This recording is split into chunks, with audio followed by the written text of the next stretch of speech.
Well, bloody spell. This Chinese action-packed combat game was one of the hardest games I have ever had to review because I had such conflicted opinions on this game. This game was released in January 2022 and it is now February 2023 at the time of recording this video. And to be honest with you, I never even knew this game existed, and when I've spoken to any of my friends about it, none of them have ever heard of it before. This game was recently on sale for less than £5 on Steam in the UK, and I do not regret a single thing about this purchase. Is this game mind-blowingly amazing? Absolutely not. Is this game terrible? Hell no. When taking notes while playing this game, I have a sheet as long as my arm full of pros and a sheet equally as long full of cons. Let's dive into some of these and see if this game is for you. If you want to play this game for the captivating story, then this is definitely not the game for you, because the story, to be honest with you, I couldn't tell you anything about it. It's gone straight over my head. All I know is the main character has got to find his sister. I've paid so little attention to the story because that is not the element of the game which is actually any good to me. The main element of the game is 100% the combat system. The combat system is so similar to that of Devil May Cry and Bayonetta, but it is so well done. Each weapon has a wide array of fast-paced combat moves, and you can also toggle your weapon in the middle of a fight in the blink of an eye. It is so good how you can initiate that into your current combos. The combat is very fast-paced, and to me, that is good. You also use a selection of unlockable magic attacks which complement the combat system quite well. To be honest with you though, I hardly used them. I made my way through the majority of the game using my main sword because it just felt really cool and it was so nice with the fast play combat. To upgrade your skills, you use blood which you collect from the enemies, and no, you're not like injecting them with a needle and taking out blood. It is pretty much like XP points. As soon as you defeat an enemy, little red balls of blood appear out of nowhere. That's what you collect, and that is what you use as your currency within this game. Instead of having upgrade options at the end of each level, the vendors in this game is a giant rock. I'm not too sure what they're called, but they're scattered around the map and you do see them quite often. When you go to them the first time, they do heal all your stats. When interacting with one of these rocks, you can use that as an upgrade shop. You can also purchase new items of clothing and new weapons from there. However, you can find these around the map, and that is something we will get into right now. A lot of the times with games in this genre, you don't actually collect the weapon yourself. You open a chest and it just magically appears, or you get it within a cutscene. However, on Bloody Spell, you can find them scattered around the maps, whether they're sticking into a rock or an enemy, but you can find them and you can interact with them and pick them up and collect them that way, which does feel really cool, and I really liked that aspect. Finding clothing items, however, is back on the traditional side of just opening a chest and randomly finding them, but they are pretty damn good, and the character customization is really well. There is a very large variety of costumes you can get, and a large array of accessories such as hats, gloves, shoes, pants, capes. You can wear pretty much whatever you want. You can dress your character how you like. The downside is that individual items do have specific stats, which is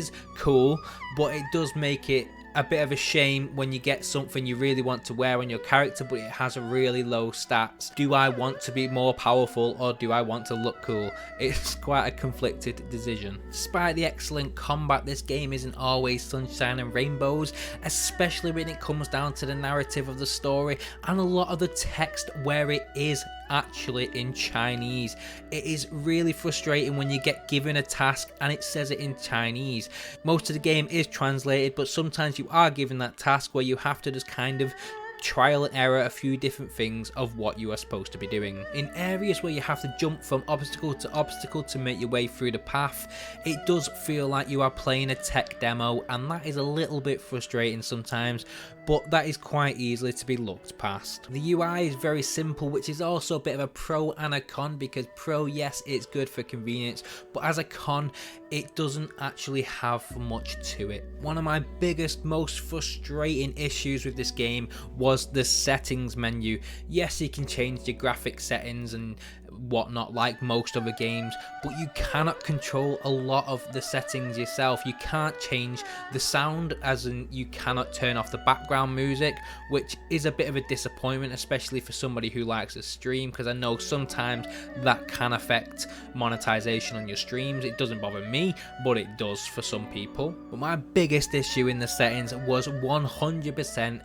the field of view. There was no setting to change the field of view, so I played a lot of this game on my control pad, and it was quite annoyingly zoomed in until I realized that scrolling on the mouse will actually zoom it out, which is good that I could actually zoom it out, but the fact that you couldn't change that in the settings or you couldn't map any buttons to that was really frustrating. So if you are playing on a control pad, remember, if you go into an area where it's a tight fit and then when you come out to an area where it's an open fit, your character may be zoomed in and you will have to scroll out on the mouse. Bloody Spell does have a multiplayer mode. I have only played one game on that, so I can't really dive into that, but the game I played, it didn't impress me. It felt like a little bit of a mini combat arena area where waves of enemies will just come at you, and it'll come quite randomly with a countdown in the corner to tell you when the next wave is, but it just didn't feel any good at all, really. It was me and two other characters. I just didn't really feel it. It wasn't fun. In the game I was playing, it was so easy that I was messing about, toggling through costumes,